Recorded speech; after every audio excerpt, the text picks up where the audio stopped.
आज हम पढ़ने जा रहे हैं 11th क्लास का चैप्टर 7 संघवाद। क्या पढ़ रहे हैं? संघवाद। 11th क्लास का चैप्टर 7 संघवाद। तो संघवाद से आप क्या समझते हो? तो संघवाद एक ऐसी व्यवस्था है जिसके अंदर दो या दो से अधिक स्तर की सरकारें होती हैं, तो उसको संघीय व्यवस्था कहते हैं। ठीक है, दो या दो से अधिक स्तर की जो शासन व्यवस्था जहाँ होती है उसको संघीय व्यवस्था कहते हैं। ठीक है, तो संघवाद सरकार के दो स्तर होते हैं। संघवाद में कितने स्तर होते हैं? दो। एक पूरे देश के लिए सरकार होती है और दूसरी एक पूरे देश के लिए होती है जिसको केंद्र सरकार या संघीय सरकार कहते हैं।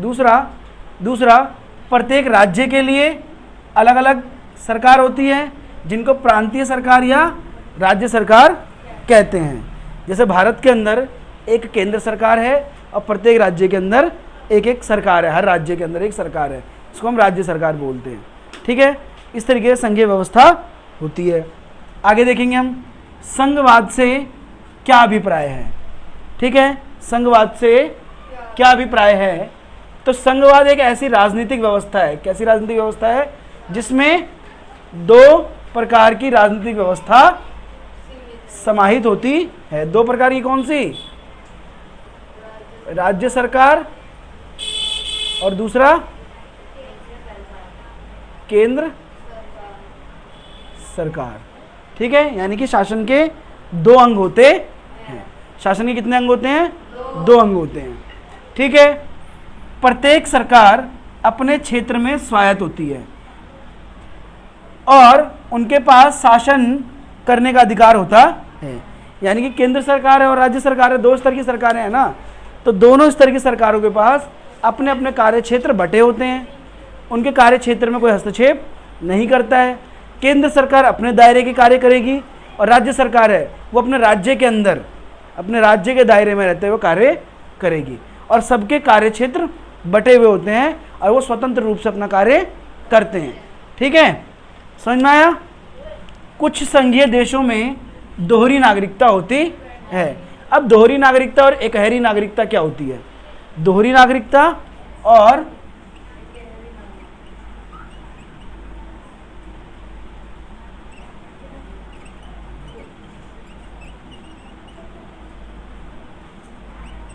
एकहरी नागरिकता क्या होती है? तो जैसे भारत है और अमेरिका है, दोनों में डिफरेंस है। समझना कैसे? भारत में एकहरी नागरिकता है। क्या है? हाँ, और अमेरिका के अंदर दोहरी नागरिकता है। मतलब ये हुआ जैसे हम भारतीय लोग हैं तो हमारे पास जब चुनाव होता है तो राज्यों का भी वही वोटर आईडी कार्ड होता है और केंद्र का भी वही पहचान पत्र होता है।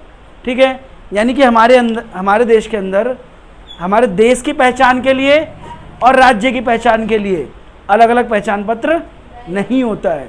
समझ में आया? एक ही पहचान पत्र होता है जिससे हम भारतीय भी हैं और उस राज्य के नागरिक भी हैं। लेकिन अमेरिका जैसे देश में क्या होता है, वहाँ पर दोहरी नागरिकता है। क्या है? दोहरी नागरिकता है, जहाँ पर केंद्र की अलग नागरिकता होती है। ठीक है, अगर आप अमेरिका के नागरिक हो उसकी आपको अलग नागरिकता मिलेगी और जिस राज्य के आप नागरिक हो वहाँ की अलग से नागरिकता मिलेगी। ठीक है, यानी कि राज्य की अलग पहचान होगी और केंद्र की अलग पहचान होगी।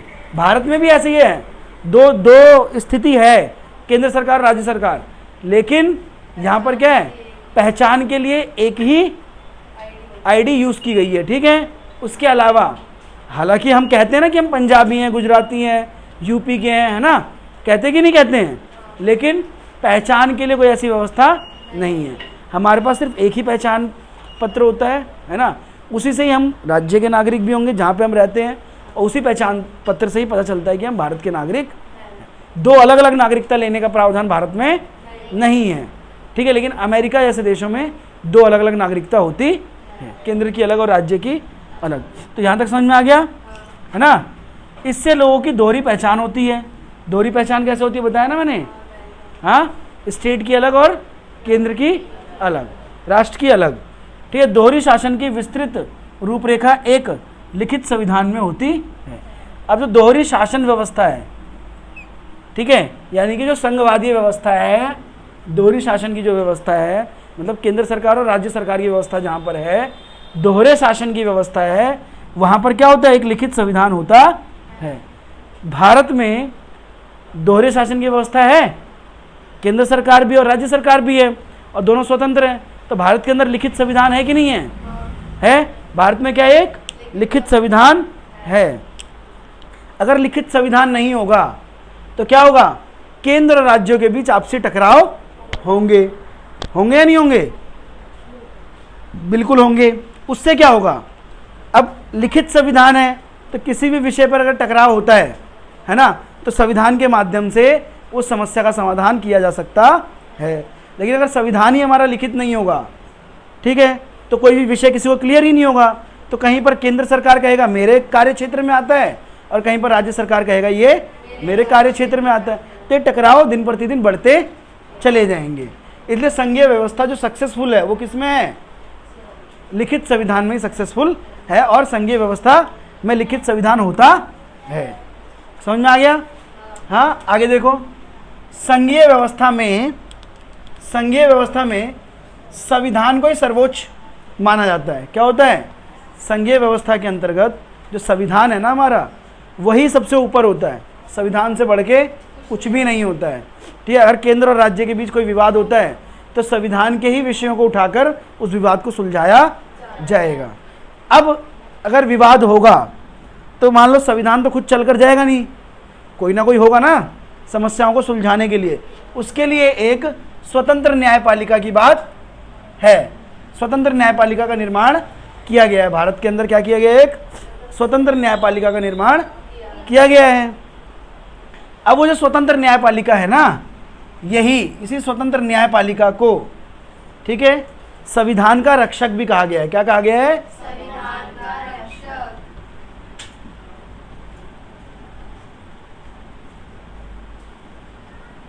ठीक है, यानी कि तो एक क्या होती है? स्वतंत्र न्यायपालिका होती है जो संविधान की रक्षक होती है। ठीक है, और यही जो स्वतंत्र न्यायपालिका है, अगर दो राज्यों के बीच या फिर केंद्र और राज्यों के बीच किसी तरह का टकराव होता है ना, तो उसके लिए भी स्वतंत्र जो न्यायपालिका है यही जाकर उन विवादों को सुलझाती है। ठीक है, यानी कि स्वतंत्र न्यायपालिका उन विवादों को सुलझाती है। ठीक है, न्यायालय को इसीलिए स्वतंत्र किया गया है ताकि जो राज्य हैं या सरकार है वो अपनी मनमानी ना कर सके, अपनी तानाशाही ना चलाए। ठीक है, समझ में आ गया? अब संघवाद है तो संघवाद की कुछ विशेषताएं होंगी। तो क्या क्या विशेषता है? दो या दो से अधिक स्तर की सरकार होती है। ये बात तो पता चल गया है आपको। उसके बाद और क्या खासियत है इसकी? तो संविधान के द्वारा सरकार का गठन किया जाता है। संघवाद में सरकार के संविधान के द्वारा ही सरकार का गठन किया जाता है। अगला, एक स्वतंत्र न्यायपालिका होती है। पता चल गया तुम्हें ये बात भी कि संघीय व्यवस्था में एक स्वतंत्र न्यायपालिका होती है जो किस काम के लिए आती है? विवादों को निपटाने के लिए। ठीक है, दोनों स्तर की सरकारों के को वित्तीय स्वतंत्रता मिलती है, और दोनों स्तर की जो सरकारें होती है कौन कौन सी? केंद्र सरकार और राज्य सरकार। तो दोनों स्तर की जो सरकारें होती हैं दोनों को स्वतंत्र वित्तीय स्वतंत्रता प्राप्त है, जिससे वो अपने अपने जो कार्य हैं, अपने अपने राज्य के लिए जो कार्य हैं या केंद्र सरकार के दायरे में जो जो कार्य आते हैं, ठीक है, उन सभी कार्यों को वो करवा सके और एक दूसरे पर निर्भर ना हो। ठीक है, यदि कोई परिवर्तन करना हो तो दोनों स्तर की सरकारों के द्वारा सहमति चाहिए। जैसे अगर कोई कानून बनाना है या कानून का निर्माण करना है तो दोनों स्तर की सरकारों की सहमति चाहिए होती है। जैसे लोकसभा और राज्यसभा दोनों में ही वो कानून पास होता है। लोकसभा और राज्यसभा दोनों में कानून पास होता है। अब जो लोकसभा और राज्यसभा दोनों में पास होता है तो लोकसभा तो केंद्र सरकार की हो गई, और जो राज्यसभा है वो किसका प्रतिनिधित्व करती है? राज्यों का प्रतिनिधित्व करती है। किसका प्रतिनिधित्व करती है? राज्यों का प्रतिनिधित्व करती है।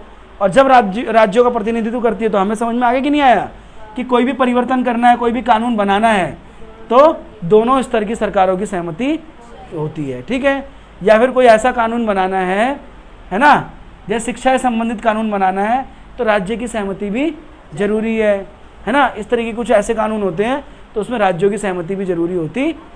इसीलिए राज्यसभा है। इसीलिए क्या है? राज्यसभा है, क्योंकि राज्यसभा के जो सदस्य होते हैं वो राज्य की विधानसभा के सदस्यों के द्वारा चुनकर जाते हैं, और वो राज्यों का ही क्या करते हैं, वहां पर नेतृत्व करते हैं। ठीक है, राज्यों का ही क्या करते हैं, नेतृत्व करते हैं। समझ में आ गया? भारत एक संघ राज्य है। भारत एक राज्य है। तो भारत में 3 स्तर की सरकारें हैं। कितने स्तर की सरकार है? 3। केंद्र सरकार, राज्य सरकार, और तीसरा स्थानीय शासन। ठीक है, 3 स्तर की व्यवस्था है। ठीक है, कितने स्तर की व्यवस्था है? 3 स्तर की व्यवस्था है। ठीक है, अब क्या है, जो 2 स्तर की सरकारें हैं ना, केंद्र सरकार और राज्य सरकार, इनके कार्यों का विभाजन किया गया है। और इनके कार्यों का विभाजन किस आधार पर किया गया है? बताओ, किस आधार पर किया गया है? संविधान में सूचियां दे रखी हैं, 3 सूचियां। एक तो है संघ सूची। क्या है? संघ सूची। दूसरी है राज्य सूची, और तीसरी है समवर्ती सूची। तो संघ सूची क्या है? संघ सूची के अंतर्गत जो केंद्र सरकार है, क्या है? केंद्र सरकार है, वो किस किस क्षेत्रों में कार्य करेगी। केंद्र सरकार जो है किन किन क्षेत्रों में कार्य करेगी, यानी क्या क्या कार्य करेगी, केंद्र सरकार के अंतर्गत क्या क्या कार्य आते हैं, ये सारे के सारे विषय कहाँ लिखे हुए हैं? संघ सूची के अंदर लिखे हुए हैं। इसी तरीके से राज्य सूची के अंतर्गत राज्य सरकार के कार्य के विषय लिखे हुए हैं कि वो किस किस क्षेत्र में कार्य करेंगे। अब कुछ ऐसे विषय होते हैं जो संघ के दायरे में भी आते हैं और राज्य के दायरे में भी आते हैं। क्या होते हैं? कुछ ऐसे विषय होते हैं जो केंद्र सरकार और राज्य सरकार दोनों के दायरे में आते हैं, जैसे शिक्षा का विषय, स्वास्थ्य का विषय। ऐसे विषय जो होते हैं ये संघ और राज्य दोनों के क्षेत्र में आते हैं, कार्य क्षेत्र में।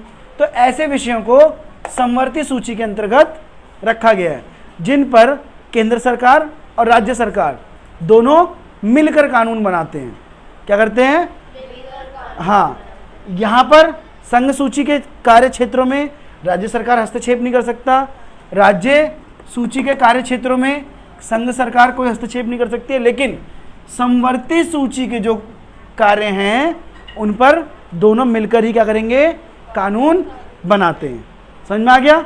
लेकिन कभी ऐसा विषय हो, कभी ऐसी स्थिति आ जाए जहाँ पर कोई किसी राज्य के लिए कोई कानून बनाना है, तो वो कानून बनाया जा सकता है, लेकिन वहाँ पर जो राज्यसभा है, कौन?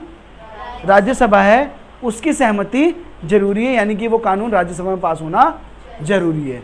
ठीक है, पास होना चाहिए। ठीक है, तो इस तरीके से शक्तियों का विभाजन किया गया है। संघ सूची, राज्य सूची और समवर्ती सूची के तहत भारत में शक्तियों का विभाजन किया गया है। समझ में आ गया? हाँ, अब भारतीय संविधान में संघात्मक लक्षण है कुछ। क्या है? संविधान में संघात्मक लक्षण क्या क्या है? तो क्या क्या लक्षण है बताओ? एक स्वतंत्र न्यायपालिका है।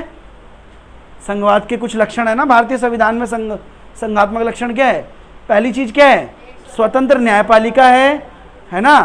3 स्तर की भारत में सरकार है, और तीनों स्तर की सरकारें स्वतंत्र रूप से कार्य करती है, केंद्र सरकार, राज्य सरकार और स्थानीय शासन। ठीक है, और भारत के अंदर संघात्मक शासन में एक और लक्षण क्या है कि संविधान का संशोधन किया जा सकता है। संविधान का संशोधन किया जा सकता है। ठीक है, संविधान में कुछ बदलाव किए जा सकते हैं। ठीक है, और एक और संघात्मक व्यवस्था में एक और खासियत क्या है? सबसे जो महत्वपूर्ण खासियत है वो क्या है बताओ? कि भारत में जो हमारा संविधान है, क्या है?